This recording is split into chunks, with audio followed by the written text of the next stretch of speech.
जब मैं कमरे में दाखिल हुई तो मुझे मालूम नहीं था कि मेरा भाई अशरफ जो इस वक्त खुद को सुकून दे रहा था, एक हाथ में मोबाइल पकड़े था और दूसरे हाथ से वो अपना खेल खेल रहा था। मुझे नहीं मालूम था कि वो इतना बेबस है। जैसे ही मैं कमरे में गई, दोस्तों अगर कहानी का मज़ा लेना है तो चैनल को सब्सक्राइब करना मत भूलना। मैंने अपने भाई को ये सब करते हुए देख लिया। जब उसकी नज़र मुझ पर पड़ी तो वो बहुत परेशान हो गया। उसने कहा, महक तुम कब आई? यहाँ से चली जाओ। मैंने कहा, तुम्हें शर्म नहीं आती? तुम ये सब कर रहे हो। मैं अभी अम्मी अबू को बता दूंगी। उसने कहा, मैं क्या करूं? किसी को मत बताना। घर पर कोई भी नहीं था। मैं अभी कॉलेज से आई थी। मैं क्यों कह रही थी? मैं भी मुकम्मल तौर पर जवान थी। वो बहुत खूबसूरत थी। बहुत सी लड़कियां जो अपने बॉय फ्रेंड्स के बारे में मुझे बता देती थीं, लेकिन मेरा भी कोई बॉय फ्रेंड नहीं था। वो अक्सर बताती थी कि हम कैसे अपने साथ खेलती हैं। मैंने कहा कि जो भी है, सरफ तुम ही ये सब क्यों कर रही थी? अम्मी अबू जो किसी काम के लिए घर से बाहर गए हुए थे। अशरफ ने कहा कि तुम इस बारे में किसी को नहीं बताओगी। मैंने कहा कि जो कुछ तुम ये सब कर रहे हो, मुझे भी तुम्हारे साथ ये सब करना है। मैं अभी जवान हूँ, खूबसूरत हूँ। अशरफ ने कहा कि तुम्हें शर्म नहीं आती? तुम ऐसी बात कर रही हो? मैंने बड़े गुस्से से कहा कि तुम्हें शर्म नहीं आती? सब कुछ करते हुए अशरफ ने कहा कि मेरी कोई दोस्त नहीं। मैंने कभी किसी दोस्त के साथ ऐसा कुछ नहीं किया। मैं क्या करूं? मैं अभी जवान हूं, इसलिए अगर मैं खुद को सुकून न दूं तो क्या करूं? मैंने कहा कि मैं हूं तो मेरे साथ ये सब कुछ कर सकते हो। मैंने कहा कि मैं ऐसा नहीं कर सकता। मैं तुम्हें यहाँ से जाने दूंगा। महक नहीं जाने वाली थी। मैं अब्बू को बता दूंगी। मैंने कहा कि जो कुछ भी है, मैं तुम्हारे साथ ये सब नहीं करना चाहती, वरना मैं अम्मी अब्बू को सब कुछ बता दूंगी। उसके बाद तुम्हारा क्या होगा, तुम्हें इस बात का अंदाज़ा भी नहीं। अब मैं खुद को कंट्रोल नहीं कर पा रही थी। अशरफ भी अब ये सब कुछ करना नहीं चाहता था। वो मेरे साथ ये सब इसलिए करता था क्योंकि हमारा रिश्ता ही ऐसा था। लेकिन मैं उसे अब इतना मजबूर कर रही थी कि अगर वो मेरा साथ ना दे तो मैं वाकई अम्मी अबू को बता दूंगी, क्योंकि अबू बहुत गुस्सा करने वाले थे। और अशरफ को भी अब पता चल गया था कि अगर वाकई महक ने कुछ बता दिया तो वह वाकई उसे घर से निकाल देगा। इसलिए अब उसके पास मेरी बात मानने के सिवा कोई चारा नहीं था। फिर उसने कहा कि महक ठीक है, मैं तुम्हारी बात मानने के लिए तैयार हूँ, लेकिन तुम मुझसे वादा करो, ये हमारी पहली और आखिरी बार होगी। उसके बाद हम कभी भी एक दूसरे के साथ ऐसा कुछ नहीं करेंगे। मैंने कहा, ठीक है, तुम क्यों परेशान हो? जो भी होगा जल्दी करो, मैं इंतज़ार नहीं कर सकती। और फिर क्या हुआ? हम दोनों ने अपना काम शुरू कर दिया।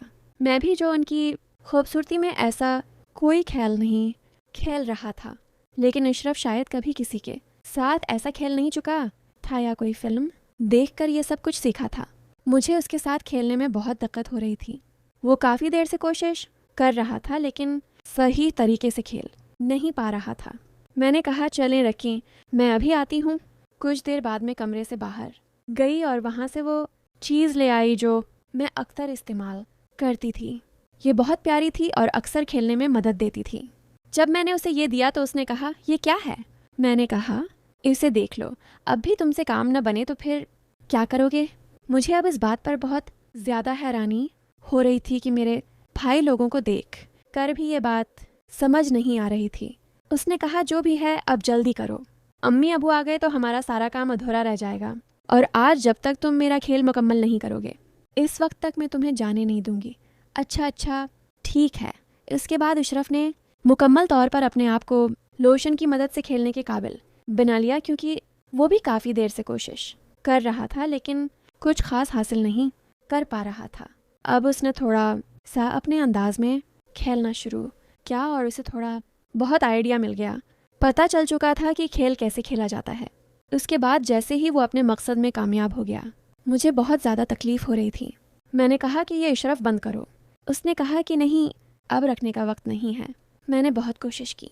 मुझे उस खेल में बहुत दर्द हो रहा था, क्योंकि मैंने कभी ऐसा नहीं खेला था। लेकिन अब वो पीछे हटने वाला नहीं था। कुछ देर बाद में भी काफ़ी आदी हो चुकी थी। इस काम में तजर्बा हासिल कर लिया था। मेरी आंखों से आंसू आ चुके थे। मैंने कभी नहीं सोचा था कि इस काम में इतना दर्द और तकलीफ़ होगी। मैंने अशरफ से कहा कि तुम्हें थोड़ा भी तरस नहीं आया? अशरफ ने कहा कि मैंने तुम्हें मना किया था ना, तुम भी तो ज़द पर उड़ गई थी। अब जो भी है, इस काम में इतना तो चलता है। अब जब साथ खेलना था तो पहले सोचना चाहिए था। अब जो भी है, मैं अब ऐसा नहीं छोड़ सकती। कुछ देर बाद आखिरकार उसने अपना खेल मुकम्मल किया। अब मैं भी काफ़ी तजर्बा हासिल कर चुकी थी। अब मुझे भी एक बार फिर खेल की तैयारी करनी थी। पहला खेल तो मैं शायद समझ ही नहीं पाई, क्योंकि इसमें मुझे वो तकलीफ़ें महसूस हो रही थीं। मैंने उससे कहा कि मुझे तो अब उस काम मुझे सुकून और आराम मिलता है। मैं तो समझता था कि वह अब उस खेल को ज़्यादा देर तक जारी रख पाएंगे। अशरफ ने कहा, शर्म करो, जो होना था हो गया। मम्मी और पापा आने वाले हैं, अगर उन्होंने देख लिया तो सब कुछ ख़त्म हो जाएगा। वो हमें जान से मार देंगे और मैं नहीं चाहता कि इस बारे में मज़ीद कुछ हो। मैंने कहा, ठीक है। हमारा कमरा अलग था। मैं अपने भाई के साथ ही कमरे में सोता था, क्योंकि हम देर तक पढ़ते थे। हमारे कमरे की बिजली अक्सर चली जाती थी। मैं अब वहाँ आकर सो जाता था। उम्मी और अबू के कमरे थे। हम अपनी पढ़ाई में हम मसरूफ़ थे। अम्मी और अबू को तो अब पता ही नहीं था कि हम दोनों ने आज क्या क्या। रात होने वाली थी। खाना खाकर अम्मी और अबू अपने कमरे में चले गए। अब वो अक्सर जब रात होती तो वो भी खेलते थे, जिसकी वजह से कभी कभार उनके कमरे से कुछ आवाज़ें आती थीं। ये सुनकर मुझे समझ आ जाता था कि आज हमने और अब वो अपना खेल मुकम्मल कर रहे हैं, क्योंकि ऐसा ही होता था कि रात के कुछ वक्त बाद जब मैं पानी पीने निकली तो मैंने अम्मी और अबू के कमरे से अजीब सी आवाज़ सुनी। वो आज भी अपना काम कर रहे थे। अब इनके काम की आवाज़ सुनने के बाद मैं खुद पर काबू नहीं पा रही थी। मैं बहुत ज़्यादा परेशान थी। फिर मैं वापस कमरे में आई। अशरफ उस वक्त सो रहा था। मुझे लगा कि शायद अब मैं उसके बगैर नहीं रह पाऊंगी। मैंने अशरफ को जगाया और कहा, तुम्हें पता है अम्मी और अबू अभी क्या कर रहे हैं? उसने कहा, क्या कर रहे हैं? तुम्हें क्या मसला है? आराम से सो जाओ, अभी तो कोई बात करने वाली नहीं है। मैं तुम्हारी बात मानने वाली नहीं हूँ। मैं बहुत शर्मिंदा हूँ कि कहानी बहुत मज़ेदार होने वाली है, आखिर तक ज़रूर सुनिएगा। मैंने अपनी अलमारी से ताकत वाली गोली निकाली जो कभी कभार अहमद लेते थे और मैं बावर्ची खाने में चली गई। मैंने हल्दी बादाम वाला दूध अबाला और मैं एक गोली डाल दी ताकि अहमद को थोड़ी ताकत मिल सके। ऐसा करते करते रात के 10 बज चुके थे। फिर मैंने जल्दी से दूध का गिलास लिया और अहमद के कमरे में चली गई। अहमद बड़े गौर से मेरा इंतजार कर रहे थे। जैसे ही मैं अंदर आया, अहमद खड़े हो गए और मुझे देखने लगे। जब वो कुछ नहीं बोला तो मैंने ही पूछ लिया, ऐसे क्या देख रहे हो? बताओ मैं कैसी लग रही हूँ? अहमद ने शर्माते हुए कहा, फूफी, मिन तो ऐसा कर रहा है कि आपको अभी खा जाऊं। मैंने हंसते हुए उसे दूध का गिलास पकड़ा दिया और कहा, मुझे खाने की जरूरत नहीं है, बस तुम ये पी लो। अहमद ने जल्दी से गिलास पकड़ा और एक सांस में दूध पी गया। दूध पीते ही फिर जो हुआ दोस्तों, तो चलिए जल्दी से शुरू से कहानी सुनाती हूँ। मेरा नाम थना है। मेरी उम्र 28 साल है, लेकिन मेरा दिल हमेशा जवान रहता है और मेरी हेट तकरीबन 5 फुट 3 इंच है। जब मैं शलवार कमीज पहनती हूँ तो जैसे सब कुछ रख जाता है। मेरी खूबसूरत रंगत पर जब सूरज की किरण पड़ती है तो लगता है गया मैं चांदनी रात में घूम रही हूँ। अब बात करते हैं मेरे 21 साल के भतीजे की, जो मेरा हो गया है। उसकी मासूमियत और जोश ने मेरे दिल में एक हलचल सी मचा दी है। जब वो मेरी तरफ देखता है तो उसकी आंखों में वो खास चमक होती है, जैसे वो किसी खूबसूरत ख्वाब को देख रहा हो। कभी वो मुझसे कहता है, फूफी आज आप सच में बहुत खूबसूरत लग रही हैं। इसलिए मेरे शौहर कभी कभार दिन में ही मेरा पूजन कर देते थे। हम शहर में रहते हैं क्योंकि मेरे शौहर सरकारी नौकरी करते हैं। मेरी 1 साल की एक बेटी भी है, इसलिए दूध की थैलियां भी बड़ी हैं। मैं अपने शौहर का आशीर्वाद समझकर रोज लेती थी। हमारी शादी को 9 साल हो चुके थे, लेकिन मेरे शौहर अब तक मुझे अच्छा प्यार करते थे। मैं अपनी बहुत सफाई रखती थी और कभी कभार मेकअप भी कर लिया करती थी। पिछले महीने कुछ ऐसा हुआ जिसका हमें बिल्कुल अंदाजा नहीं था। शाम को मेरे शौहर काशिफ घर आ रहे थे। उनके किसी दोस्त की सालगिरह की पार्टी थी, इसलिए दोस्तों ने उन्हें थोड़ी पिला दी थी और वो बाइक से घर लौट रहे थे। आते वक्त उनका एक्सीडेंट हो गया। इस हादसे में उनके पैर में फ्रैक्चर हो गया और डॉक्टर ने कहा कि सही होने में कम से कम 6 से 9 महीने लगेंगे। ये सुनकर मेरा दिल टूट गया। काशिफ का दर्द चाहे जिस्मानी था, लेकिन मेरे दिल में एक गहरी फिक्र का समंदर इमनद आया। जब मैंने उन्हें अस्पताल में देखा, उनकी आंखों में दर्द का साया था। मैंने फौरन उनके पास जाकर उनका हाथ थाम लिया। इसी वजह से मेरी बहन और मेरा भतीजा अहमद इन्हें संभालने के लिए आए थे। मेरे बहनोई और बहन तो वापस चले गए, लेकिन अहमद ने काशिफ को यहाँ रुकने के लिए कह दिया क्योंकि वो ठीक से खड़े भी नहीं हो पा रहे थे। मुझे ही बाजार से सामान लाने और बाहर के काम करने पड़ते थे, इसलिए मैंने अपनी बहन से कहकर अहमद को कुछ दिन रखने के लिए बोल दिया। अहमद मान गया और बहुत खुश हो गया। अहमद मेरे कान तक ही आता था, जिस्म भी ठीक ठाक था और रंग भी आम सा। अहमद ज्यादा बड़े किस्म का लड़का नहीं लग रहा था और मैं भी खुश थी कि कोई तो आया जो मेरी मदद कर सके। आज अहमद मुझसे थोड़ा शर्मा रहा था क्योंकि वो शादी के बाद मुझसे पहली बार मिला था। रात को जब मैं काशिफ को खाना खिला रही थी तो अहमद भी हमारे पास बैठा था। फिर अहमद अपने कमरे में जाकर वक्त पर सो गया था। काशिफ के चेहरे पर थोड़ी राहत थी, लेकिन वो अब भी दर्द में था। तभी मेरे अंदर की जज्बात बाहर निकल पड़ी। मैंने काशिफ के पास बैठकर कहा, वो भी क्या दिन थे जब आप रोजाना मीच खेला करते थे। काशिफ ये सुनकर मुस्कुराने लगे। हम क्या हो गया मेरी थना, आज तो पूरी मजे में लग रही हो। मैंने कहा, नहीं जी, आपको तो मजाक लग रहा है और इधर मेरी बड़ी हालत हो रही है। सच बताओ तो इस वक्त मेरे शोहर ने मेरा बुरा हाल कर दिया है। बोले, मैं तुम्हारा दर्द समझता हूं थना, मेरा भी बहुत मन करता है, लेकिन क्या करूं, मैं तो ठीक से खड़ा भी नहीं हो सकता।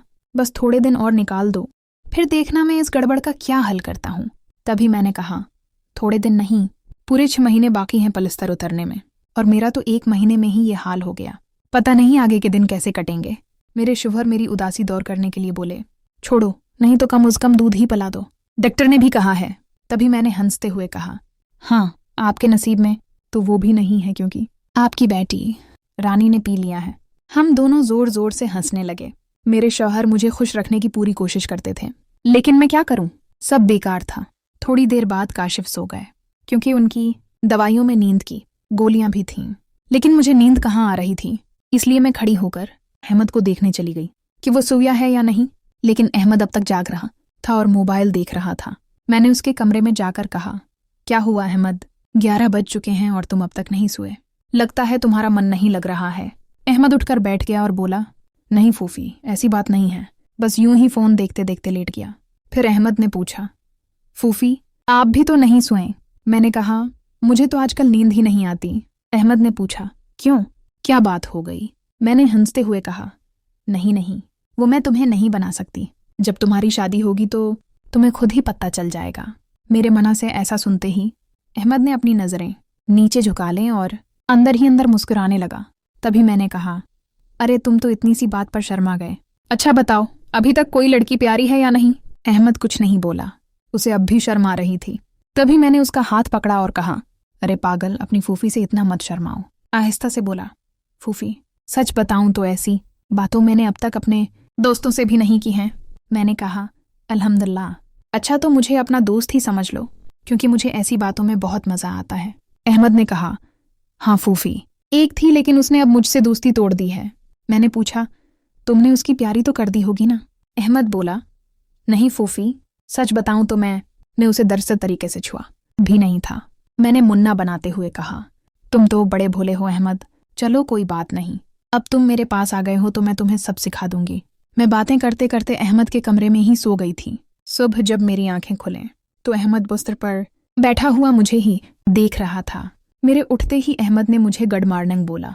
जब मैंने पूछा, क्या देख रहे हो, तो वो बोला, फूफी आप सच में बहुत खूबसूरत हो। मैंने मुस्कुराते हुए बोली, अच्छा तो अब तुम सुबह सुबह खूबसूरती का नजारा ले रहे हो और रात को तो बड़े शर्माए जा रहे थे। अहमद मुस्कुराता हुआ पूछने लगा, फूफी आप बरा ना माने तो एक बात पूछ सकता हूँ। मैंने कहा, अरे पागल, मैं क्यों बरा मानूंगी, पूछो क्या पूछना है। अहमद मुझसे कहने लगा, फूफी सच सच बताना, आप जो 2.5 किलो के वजन अपने पास लिए फिरती हैं, आपको भारी नहीं लगता क्या।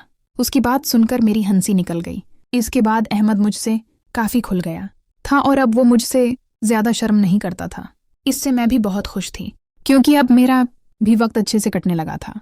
अहमद को आए हुए 11 से 13 दिन गुजर चुके थे और वो मुझसे काफी घुल मिल गया था।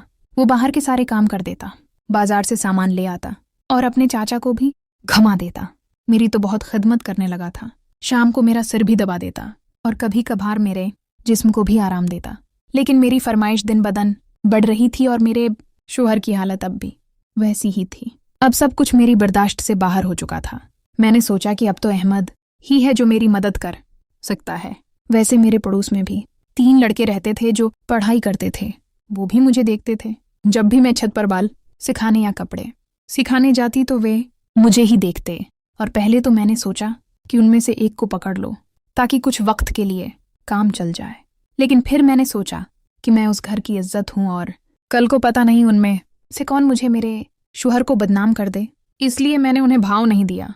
लेकिन अहमद तो घर का ही है, इसलिए मैंने सोच लिया कि वही मेरी मदद कर सकता है। आज मैंने पका प्लान बना लिया कि आज अहमद से मदद ले ही लूंगी। इसके बाद मैं रोटी और खाना पकाने चली गई।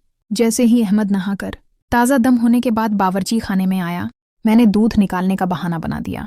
मैं बावर्ची खाने में ही लौटे से दूध निकाल रही थी। मेरी बेटी अब नानी के घर गई हुई थी, क्योंकि घर में उसे संभालने वाला कोई नहीं था, इसलिए अब बाकी का दूध निकालना पड़ता था। और घर में मेरे शौहर और अहमद के अलावा कोई नहीं था, तो मुझे डर भी नहीं था। जैसे ही अहमद अंदर आया, वो मुझे देखकर एकदम गिर गया और कहने लगा, सूरी फूफी, मुझे माफ़ कर दो। मैंने देखा नहीं और बाहर जाने लगा। तभी मैंने उसे रोक लिया। अरे अहमद, क्या हुआ? कोई बात नहीं, अंदर आ जाओ, अहमद बोला। अरे फूफी, ऐसे में अंदर कैसे आऊं? मैंने कहा, ऐसे वैसे मत करो और जल्दी से आकर मेरी मदद करो। अहमद का मन भी कर रहा था, लेकिन मैं उसकी फूफी थी, इसलिए वो थोड़ा गैर आरामदायक महसूस कर रहा था। फिर मैंने उससे कहा, अरे इतना क्यों शर्मा रहे हो? अब जल्दी से आओ और मेरी मदद करो।